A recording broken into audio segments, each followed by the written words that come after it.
नमस्कार दोस्तों। मशहूर है कि जब रोम जल रहा था तब वहाँ का शासक नीरो बंसी बजा रहा था, और जब अंग्रेज़ अवध पर आक्रमण कर रहे थे तब नवाब वाजिद अली शाह अपने जूते पहनाने वाले नौकर को खोज रहे थे।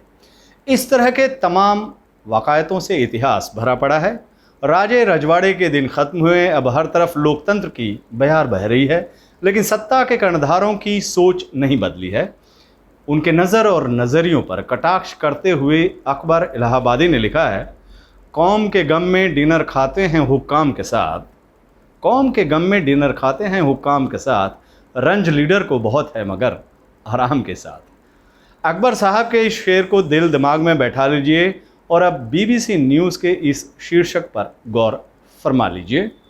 शीर्षक है, कोरोना जब कहर बरपा रहा था तब मोदी सरकार सीएए का प्रचार कर रही थी, बीबीसी पड़ताल। विश्वास नहीं हो रहा है कि कोई सरकार इतनी संवेदनहीन कैसे हो सकती है। हम सब ने कोरोना का कहर अपनी आंखों से देखा है। शमशान में अनवरत जलती चिताएं, नदी नाले में बहती लाशें, गंगा की रेती में दफन जिंदा सांसें, ऑक्सीजन के एक एक कतरे के लिए जूझती जिंदगियां, सब कुछ तो हमने देखा है। और जब हमने देखा है तो फिर इस सरकार ने भी ज़रूर देखा होगा। लेकिन इस सरकार की उस वक्त प्राथमिकता क्या रही? जब पूरा देश क्रूर कोरोना के पंजे में फंसा हुआ था, तब यह सरकार किस चीज़ के प्रचार और प्रसार में सरकारी धन खर्च कर रही थी?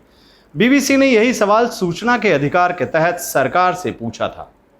आरटीआई के तहत मिले जवाब का लब्बो लुआब बीबीसी ने इन शब्दों में दिया। गौर कीजिएगा इन शब्दों को। कोरोना महामारी के दौर में मोदी सरकार ने महत्वाकांक्षी प्रधानमंत्री आयुष्मान भारत स्वास्थ्य बीमा योजना के प्रचार पर जितना खर्च किया, उससे कहीं अधिक खर्च नागरिकता संशोधन कानून, नेशनल पॉपुलेशन रजिस्टर और कृषि कानूनों जैसे विवादित कानूनों से जुड़े विज्ञापन पर किया। मतलब इस सरकार के लिए कोरोना से ज़्यादा ज़रूरी था नागरिकता संशोधन कानून, नेशनल पॉपुलेशन रजिस्टर और कृषि कानून। किसी की जान बचाने से ज़्यादा ज़रूरी था कि लोगों को बांटने और किसानों को कंगाल करने वाला कानून।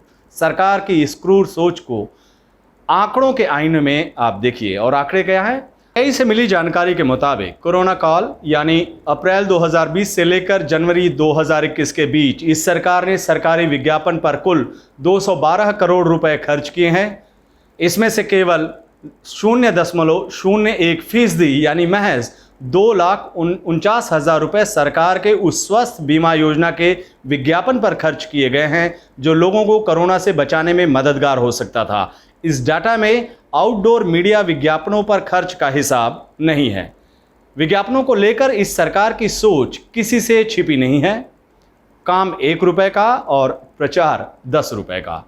इस सरकार की शुरू से ही यही पॉलिसी रही है कि जब आरटीआई से मिली जानकारी ने इस पर मुहर भी लगा दिया है।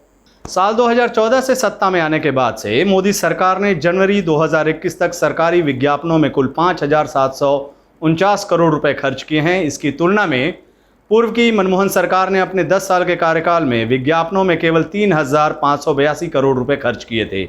मतलब डॉक्टर मनमोहन सिंह ने अपने 10 साल में विज्ञापनों पर जितना खर्च किया, उससे 2,167 करोड़ रुपये ज़्यादा मोदी सरकार ने अब तक खर्च कर चुकी है। और ये खर्च कहाँ हो रहा है? सरकार बहादुर का चेहरा चमकाने में। कोरोना के खिलाफ जंग से ज़्यादा खर्च हो रहा है नागरिकता संशोधन कानून, नेशनल पॉपुलेशन रजिस्टर और कृषि कानून जैसे वोट बटोरने वाले और उद्योगपति दोस्तों को फ़ायदा पहुंचाने वाले मुद्दों पर। सरकार की इस नीति और नीयत पर आपकी राय का हमें इंतज़ार है। नमस्कार।